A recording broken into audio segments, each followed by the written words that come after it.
Hello बच्चों, चलिए प्रश्न पढ़ते हैं। यदि z बराबर x plus iota y comma omega बराबर 1 - आयोटा z बटा में z माइनस आयोटा तथा ओमेगा का मापांक बराबर 1, तो सिद्ध कीजिए कि z एक विशुद्ध वास्तविक संख्या है। मुख्य अवधारणा, तो हमारा जो प्रश्न है वो सहमिश्र संख्या से संबंधित है। तो देखो भाई, हमारा ये z बराबर a प्लस आयोटा b है, तो ये हमारा मानक रूप है। तो इसका जो मापांक है z का वो हमारा होगा वर्गमूल में a की घात 2 प्लस b की घात 2। तो अब हमारे प्रश्न के बारे में बात करते हैं। तो प्रश्न में जो z दिया गया है वो हमारे पास है x प्लस आयोटा वाई, और हमें जो ओमेगा दिया गया है वो है हमारे पास 1 - आयोटा z बटा में z माइनस आयोटा। तो देखो, यहाँ से हम ओमेगा का मापांक लेंगे, तो ओमेगा का मापांक बराबर हमारे पास हो जाएगा मापांक में 1 - आयोटा जेड बटा में जेड माइनस आयोटा।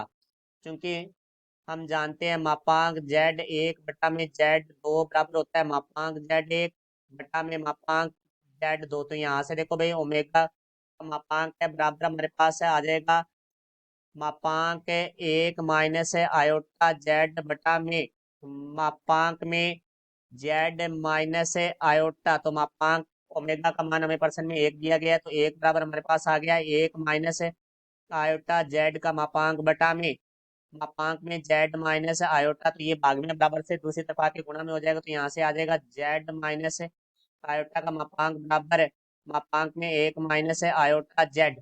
तो यहाँ से हम जेड का मान रखेंगे, तो मापांक के अंदर हमारे पास आ जाएगा x plus iota y minus iota. तो मापांक के अंदर है ये संख्या बराबर मापांक के अंदर हमारे पास आ जाएगा 1 - आयोटा गुणा में एक्स प्लस आयोटा वाई।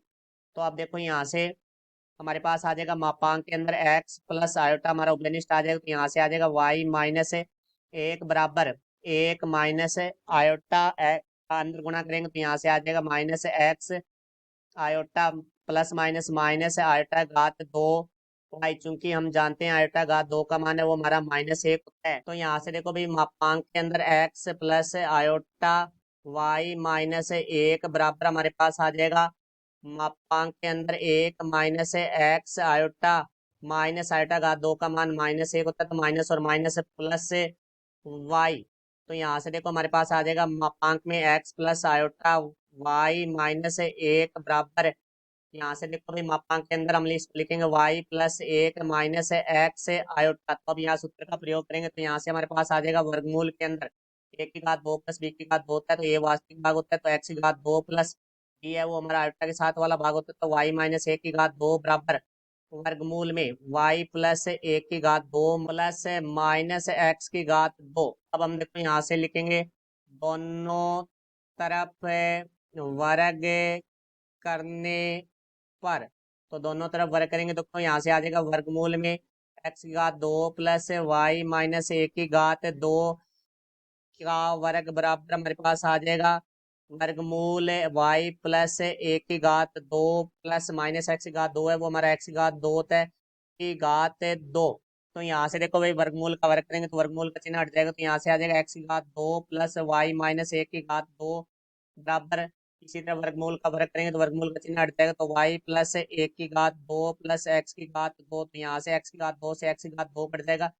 यहाँ हमारे सूत्रों का प्रयोग होगा a माइनस बी की घात 2 बराबर होता है a की घात 2 प्लस b की घात 2 माइनस 2ab, और a प्लस b की घात 2 बराबर हमारा होता है a की घात 2 प्लस b की घात 2 प्लस 2ab। तो यहाँ से देखो y माइनस 1 की घात 2 में इस सूत्र का प्रयोग करेंगे तो हमारे पास आ जाएगा y की घात 2 प्लस 1 की घात 2 माइनस 2y बराबर y प्लस 1 की घात 2 में से इस सूत्र का प्रयोग करेंगे a प्लस b की घात 2 का, तो y की घात 2 प्लस 1 की घात 2 प्लस 2y। तो यहाँ से देखो y की घात 2 से y की घात 2 कट जाएगा, a की घात 2 से a की घात 2 कट जाएगा, तो माइनस 2y बराबर आ जाएगा हमारे पास 2y माइनस का 2y है बराबर से दाईं तरफ जाएगा तो ये प्लस का हो जाएगा, तो शून्य बराबर हमारे पास आ जाएगा 2y प्लस 2y। तो यहाँ से शून्य बराबर आ गया हमारा 2y और 2y 4y। तो इसे हम लिख सकते हैं 4y बराबर शून्य। तो y बराबर हमारे पास आ जाएगा 0/4। तो y का मान आ चुका है 0। तो इसका अर्थ है जो हमारा आयोटा के साथ वाली संख्या है वो हमारे पास 0 है। तो यहाँ से देखो z बराबर हमारे पास x प्लस आयोटा y था, तो यहाँ से y का मान 0 हो चुका है, तो हमारे पास z बराबर आ चुका है x।